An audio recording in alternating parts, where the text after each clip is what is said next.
have to take people more seriously. And I think that all of the multivariate testing and all of the Kahneman and Tversky behavioral economics, like it all models the end user as an idiot, like as an automaton who is just going to react to impulses that you fire at them. And I think A, that's like a fucking horrible way to exist in the world, conceiving of people like that. And B, I think people are getting wise to it. Today, my guest is Dan Hegarty, founder and former CEO of Habito. Dan is one of the most unique founders I've come across in fintech. His success comes from taking brave, bold bets. He believes in the power of brand and giving creative freedom to the team around him. In 7 short years, Dan built Habito into the most recognizable mortgage brand in the UK, with more than £10 billion in mortgages and over 500,000 customers. Fast forward to today, and Dan has now founded Communion, a savings app that aims to fundamentally change the nation's relationship with money. In this episode, we discuss his 3-step process to building a differentiated brand, how he surprisingly found channel market fit with TV campaigns, and why fintech's obsession with automation is hurting people's relationship with saving. So let's get to it. Here's my conversation with Dan. Hi, Dan. Good to see you again. Hello, Max. Lovely to see you too. I caught up with Izzy the other day, your head of comms, and we remembered we tried like 5 times to try and get you to speak at a Finimize event over the years and just never quite made it happen. So I'm glad the stars have finally aligned. I would have rushed there in an instant. This was held back from me. I would never have missed it. Well, I remember at the time I was always fascinated with your Habito brand. Like, how does this startup with these grotesque, stylized monsters manage to become one of the most recognized real estate brands in the UK? And that's really where I want to start. So if I can set the scene for us, we're here in 2024. Fintech and finance brands have never been more boring, and everyone is chasing the algorithm. The dominance of performance marketing, product experimentation culture means everyone is copying each other and reverting to the mean. It's just created this really boring, vanilla, undifferentiated set of options for consumers. But you don't do that. Both Habito and Communion, you've invested from the start, creating a very differentiated brand. So let's dig into why that is a little bit, because founders normally hate spending on brand, especially early stage founders. So why do you invest in it so early on? So I think there's a couple of things. So first, just to add to what you're saying, I think that the advent of generative AI is only going to accentuate the mediocrity of everything forever from now on. So I think we may look back on 2024 as halcyon days of human creativity. But the answer is twofold. I think one is I think ultimately a frustrated creative. Like, you can see all the stuff behind me. Like, I'm obviously doing the wrong job. But two, it was sort of it came from necessity. So Habito was founded back in 2014, and we did exactly what everybody does. We started with too much Facebook advertising, too much Google PPC, horrific CAC, and really we're staring at some horrific acquisition costs, and we're staring at some really problematic unit economics that weren't going to be sustainable with the business to survive. So we sort of knew that we had to be brave. We had to do something different, and we felt that our real core advantage in the mortgage market where we were was that it was just a fundamentally important product to lots of people. It wasn't ancillary or a nice to have. Most people at some level, like it's right there in Maslow's pyramid, care deeply about shelter, and the idea of home ownership is a powerful one. So we felt like if we could tune into that in a very real way, that there was a chance to have outsized cut through for the amount of budget and reach that we had. And as such, that was the bet that we decided to make, that if we really went all the way in to the pain of mortgages and found the right creative partner who could be brave with us, that we could make a splash in the world. I guess we did. Yeah, you certainly did. It was a very differentiated position, especially for a real estate brand. But I'm curious how you do that well. Do you have a bit of a playbook or a process that you follow? Because it's quite easy to do something different that's not very good. It's quite hard to do something that's different and is good. Yeah, so I think if I'd sort of break it into a few steps that I guess to some degree I'm repeating now at Communion. I think the first and probably the most important is that you have to find a human truth. So not something hypothetical that you would like to be true, not something aspirational about the way that you would like the market to become, but something that is like viscerally and recognizably true for a lot of people, and clearly your customers right now. So that's the first step. And again, for mortgages, it was that it feels like it feels like hell. Like it feels like you're being robbed, you're having your time wasted, you're confused, anxious, the whole thing. So that was quite easy to discover for Habito. The second, and maybe the hardest thing I think as a founder, is you need to get uncomfortable. So being a founder is a generally uncomfortable position, and you're somewhat of a mad fantasist trying to convince the world that you're a CEO of your imaginary company with your imaginary products. And there can be an urge to fit in, for your brand to look like the other brands, and everyone's looking at this. Back then it was the Stripe website, now it's the Linear website, and trying to make sure that their product looks like the others so they can feel confident that customers will understand it. But we are just so inundated with mediocrity in our everyday lives, and so overwhelmed by marketing messages, that if you're comfortable with the thing you're putting in the world, then no one else is going to notice it. So you have to find an edge to it. And now, as you say, that edge can go completely the wrong way. So it can either be kind of lame or disinteresting or offensive and problematic. And that's why step one is the most important. So you need to find the human truth that is recognizable, that shows that you're not just showing off or sort of courting, problematic press or anything like that. But there's a human truth there, and then find an edge to it that makes you feel uncomfortable enough that other people will notice it. And then lastly, number three, I guess for me, is you've got to make a big enough bet. So the agencies will all be telling you, you can spend 10K, 20K, 30K, whatever it is, on direct response, cable, daytime TV or whatever. That may be fine for your brand, and every product is different. And I shouldn't, speak universally on that topic. But there is a sort of a minimum entry fee for finding out if creative works in any specific vertical channel, particularly if you're going to be trying to do television or radio. So make sure you meet that minimum buy-in, or you won't get a clear read on whether your thing worked or not. Like you may just kind of fall under the radar of sort of the critical mass of human attention. So yeah, but like make sure you got enough cash to lose, and enough cash to find out if your idea was the right one. It seems like your philosophy is based as a founder on being brave, right? Like you just mentioned, it's important to root everything you do in customer truth. Once you have that, you then have to be bold and trust your creatives. So I'm curious how you start to bring that to life. How do you have any examples of this specifically at Habito? And how do you know when it's working? How are you measuring that ROI?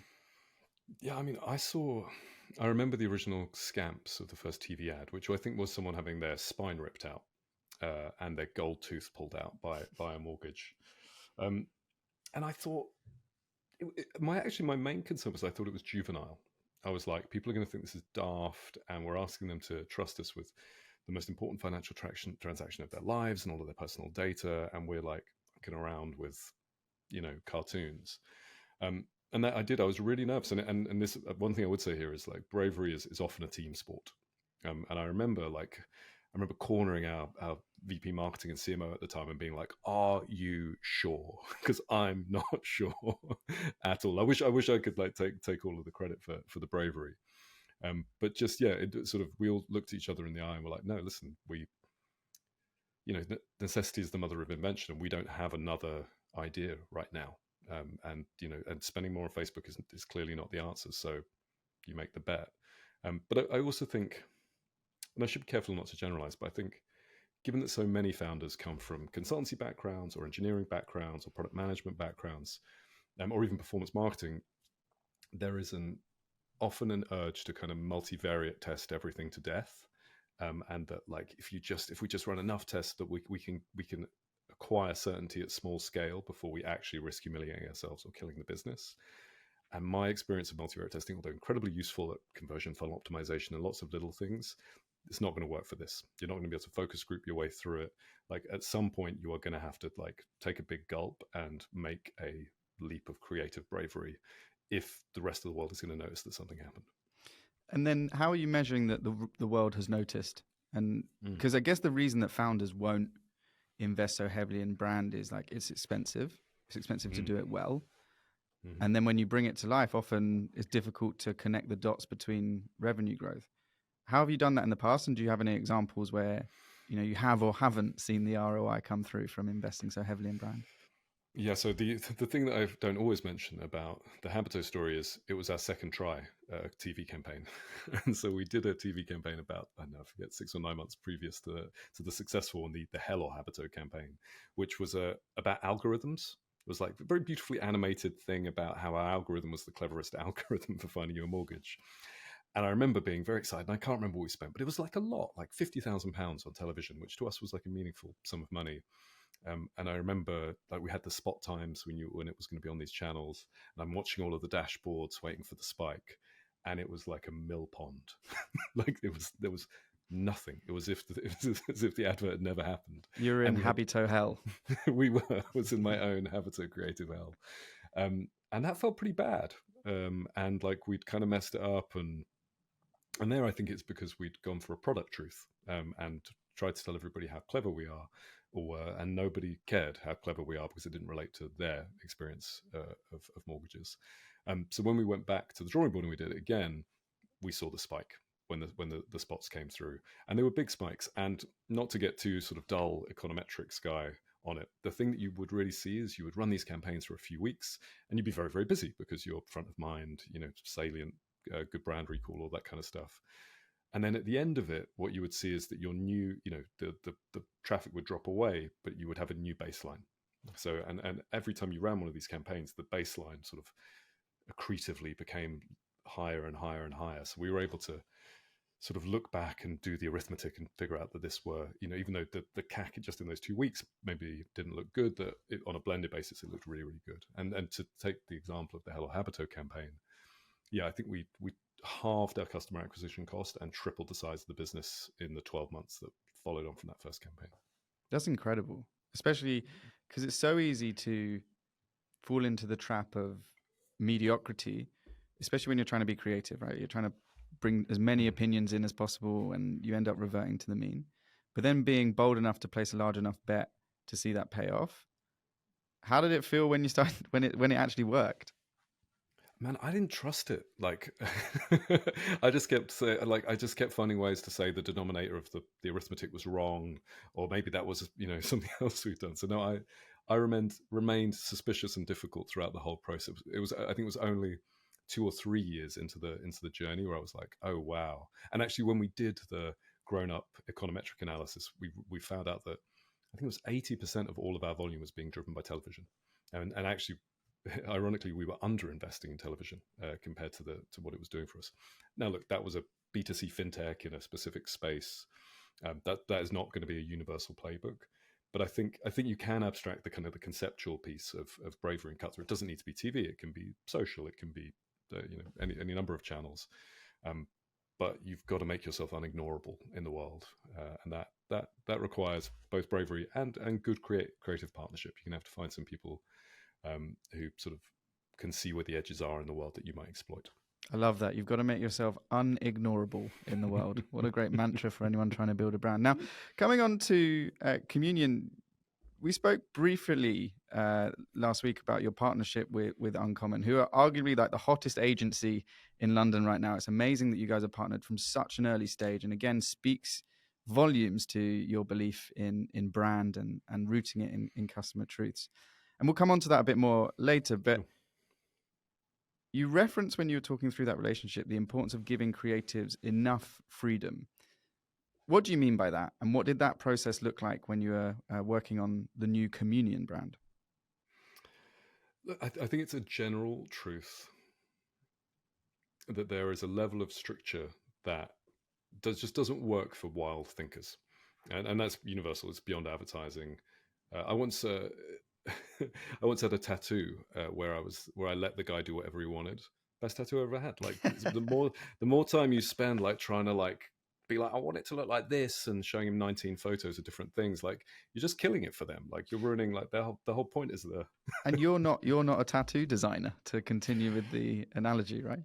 I'm certainly not a tattoo designer. And so my view is very much you've got to.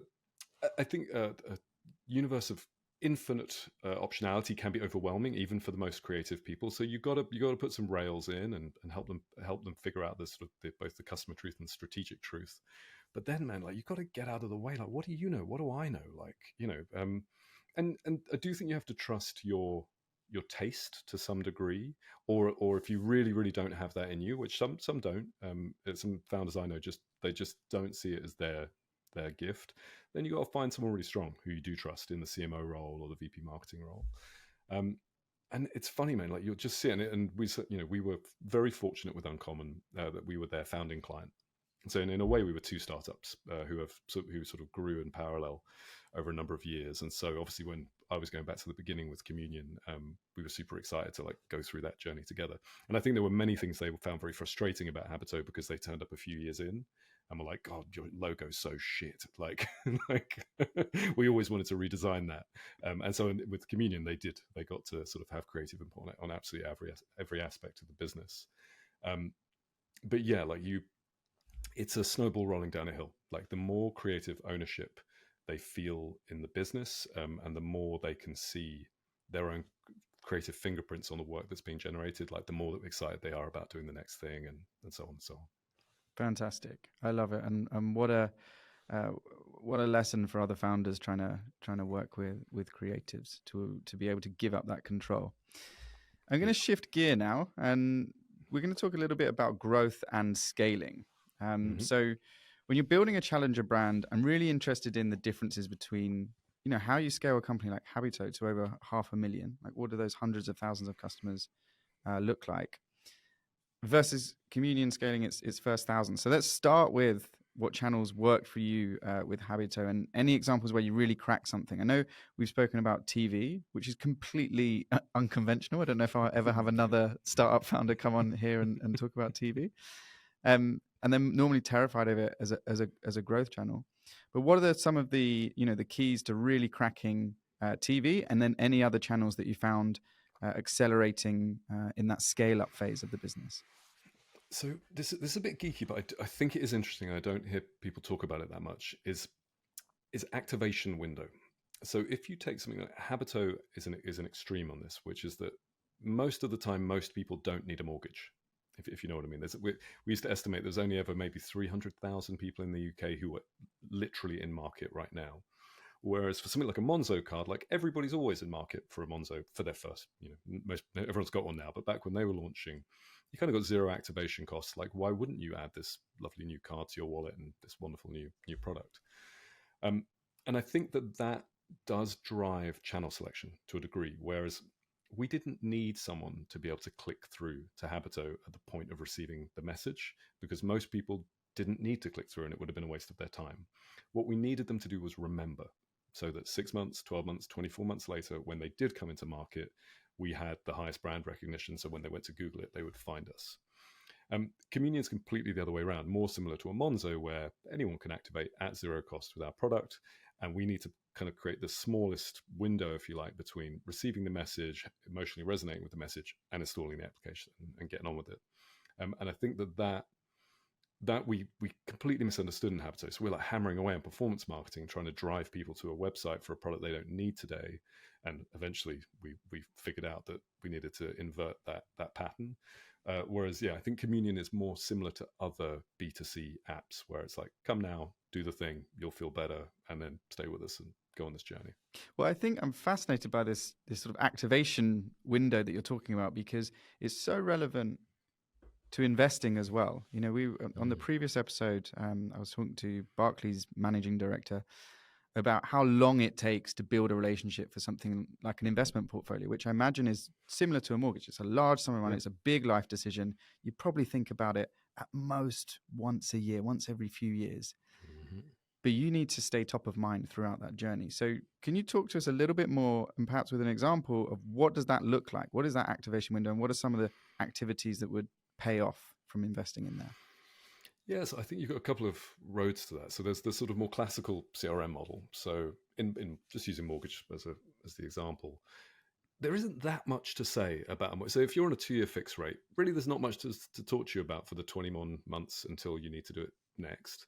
But you've got to find a reason to stay engaged. So little things that we did was we would monitor your mortgage balance and let you know, if we saw that you were overpaying, we would show that the curve had steepened and so on. So we sort of deepened that association, if you like, between us and the underlying product, and kind of deepened the commoditization of the underlying product. So it was like you had your mortgage with Habito, not really with HSBC or Barclays in the mind of the customer.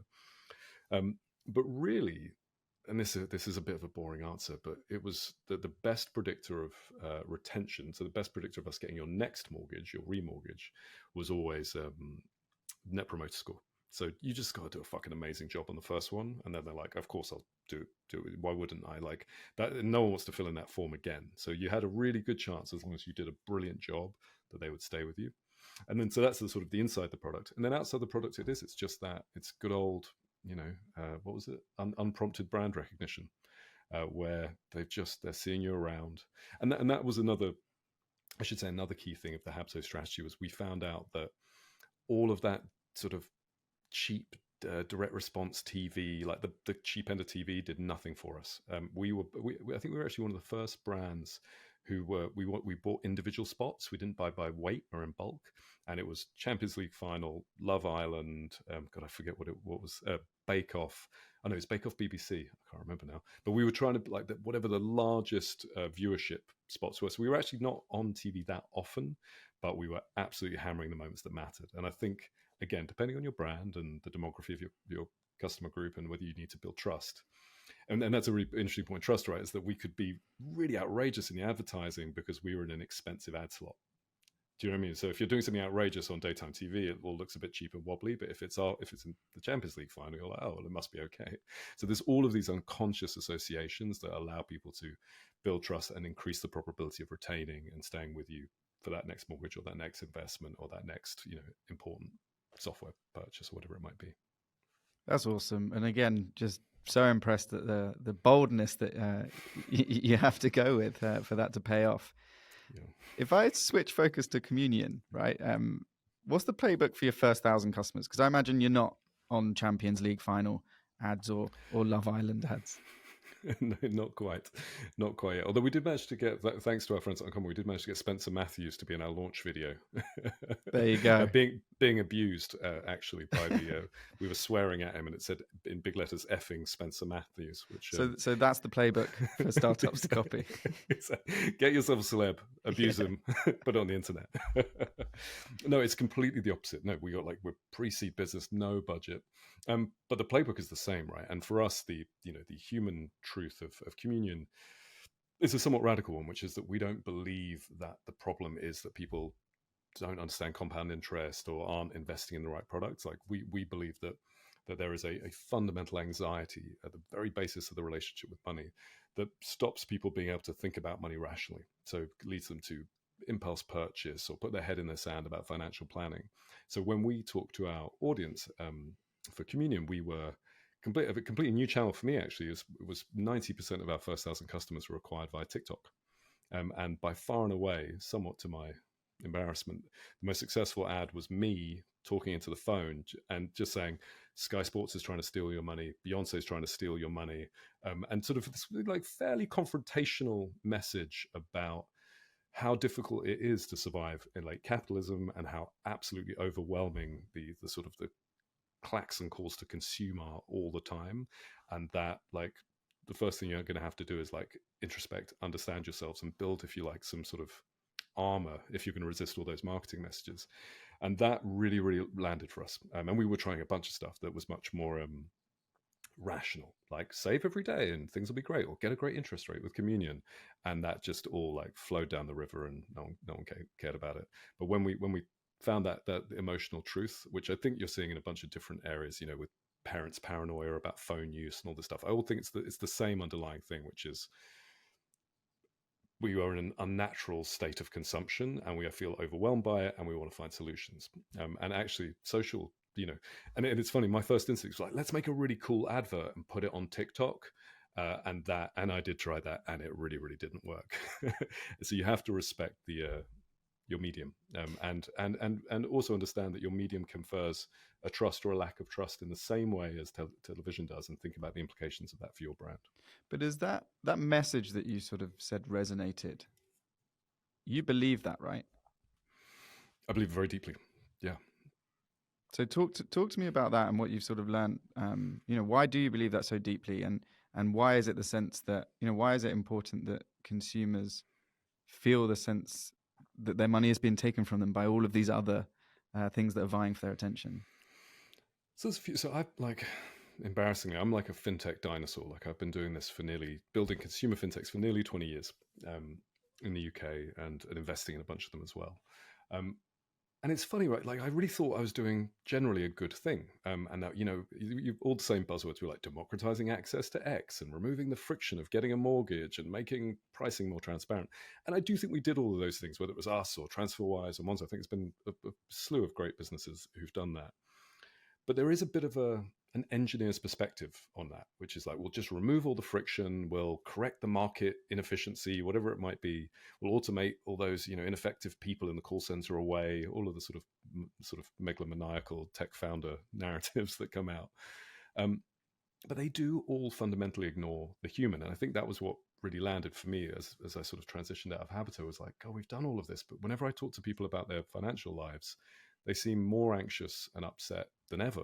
They don't seem like that all these products that we invested so much of our time and money in really solved the issues. So that I really sat down with the team here, and we read everything, and we did hundreds of customer discovery interviews, and that was the thing that really came out. It wasn't that people were worried that they didn't have the optimal ROI on their savings, or that they didn't understand what an ISA or an ETF was, or anything like that. It was that they felt like they couldn't save, like that was an impossible thing, and that saving wasn't for them. And when you really dug down further into it, it was that they were experiencing like real like pit of the stomach money anxiety on a daily basis, particularly the sort of 20 to 40-year-old segment, and felt deep shame about that. It wasn't the kind of thing they were like sharing with their friends and family, the way they might their relationship woes.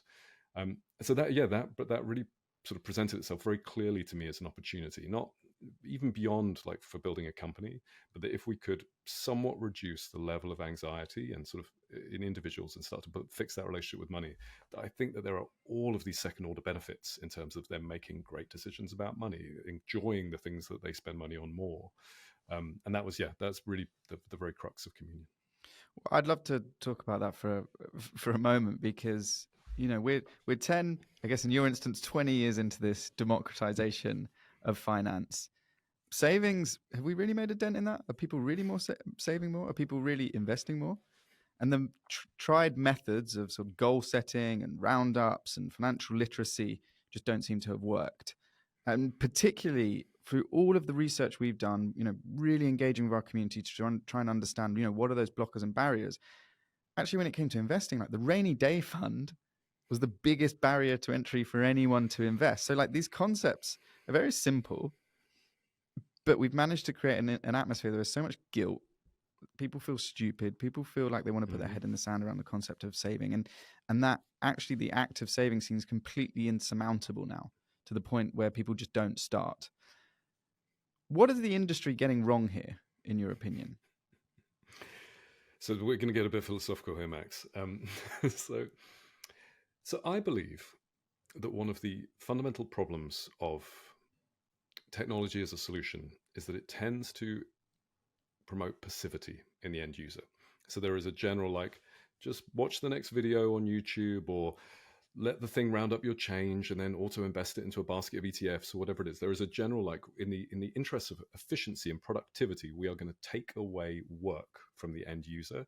And always the story is to free you up to do creative stuff and spend more time with your family. And I think sadly the truth is it's to free you up to consume more, watch more advertising, and spend more money to feed the machine.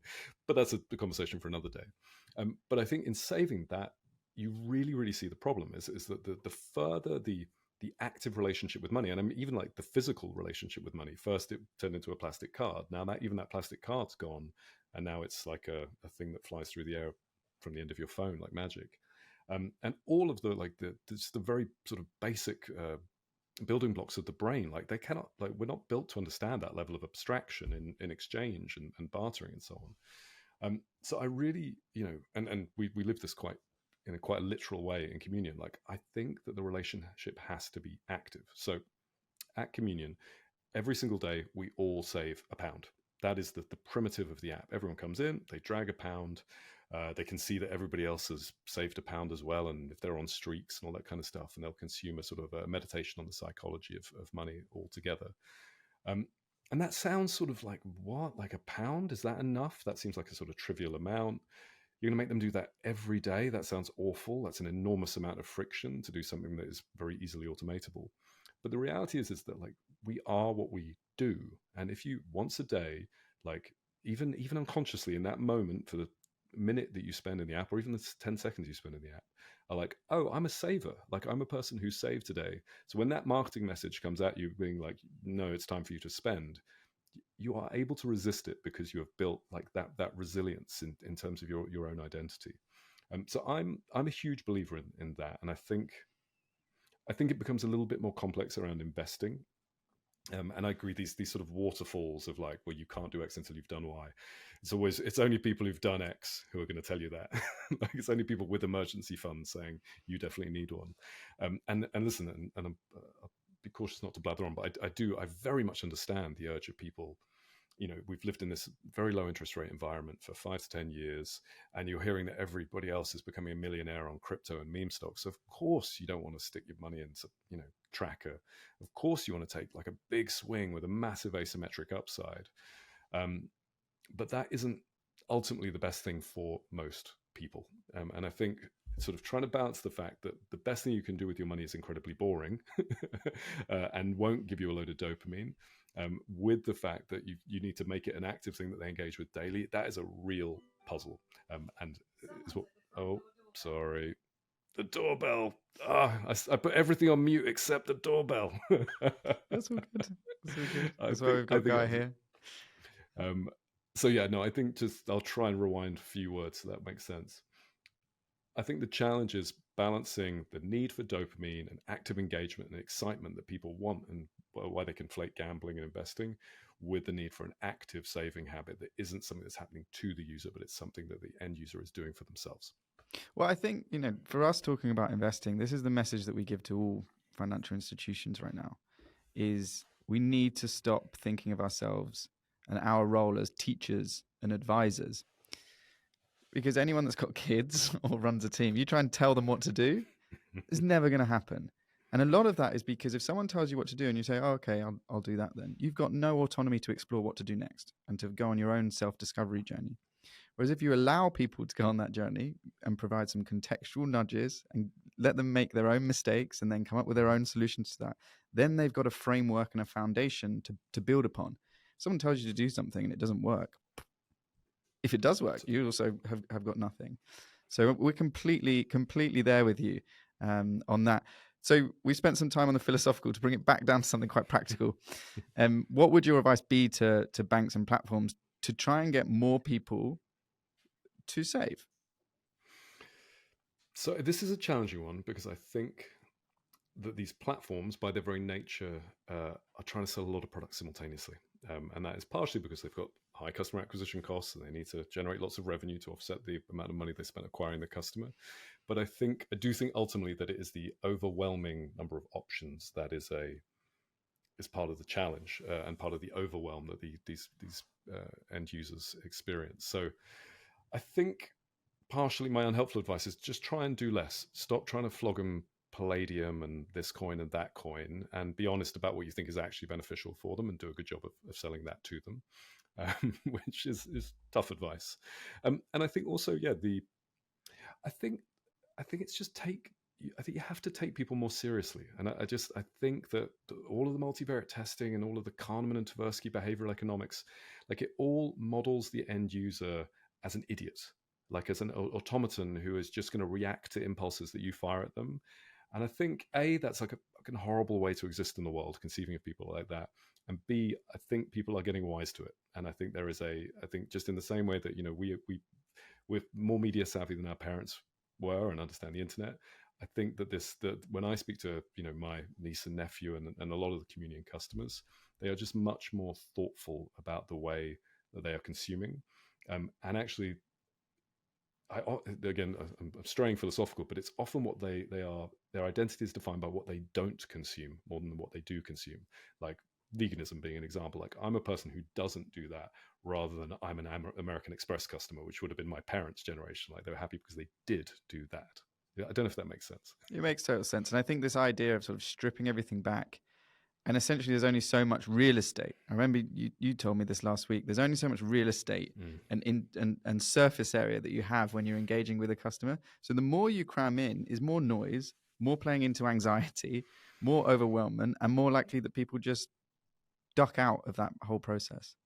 Totally. I mean, and and I say this with all the love in the world. Love Monzo, love TS and Tom and the team, phenomenal people. But like, that app's a problem now. Like, between it's trying to like do a lot of things, trying to monitor my mortgage and sell me a flex thing and a premium card. All good, well-conceived products. I think they show a lot of respect to the customer. But even there, like, very smart people trying to sell products that are actually reasonable and that people might want to use. I can't navigate the app anymore, and I've been using it for how long it's existed. So I think you've got to be honest with yourself about what you're doing, and this sort of ruthless single-mindedness of trying to generate long-term customer value means stripping some of that stuff out. And how are you going to defend against that at Communion? It's very easy to be sort of narrow on day one when you've got a small customer base and you're solving a clear need. But Series D, E, F, beyond, you have investors to appease. Do you know, so the big thing, and this is going to sound reductive, it's all about acquisition costs to me. So the second you let those balloon, and every founder does it, they're like, oh, it's okay because we'll cross-sell X and we've got this product Y coming. You've got to find a way to sustainably acquire a lot of people at reasonable cost, or you will never have control over your products, and you will keep hoping for the best with the new launches and cramming everything in every nook and cranny of the front of the iPhone. So I think that's number one. So how do you do that is a different question. But again, for something like Communion, like the member get member mechanics, customer referrals are totally fundamental. Like, and that again requires the product to be something that people understand and feel is good for them, or they won't recommend it. Which again, I think is a good discipline for a builder. Totally, and perhaps indicates a bit of what marketers and product builders can expect in the future, a bit of a reversion to organic tactics, brand tactics becoming more powerful than this whole reversion to the mean and performance. So as 100%. We're coming to the end of this now, Dan, I'd like to finish all of these episodes talking about leadership. You've scaled a successful brand, you launched another cool startup, you're very happy to go back and throw yourself in at the deep end of hand-to-hand combat.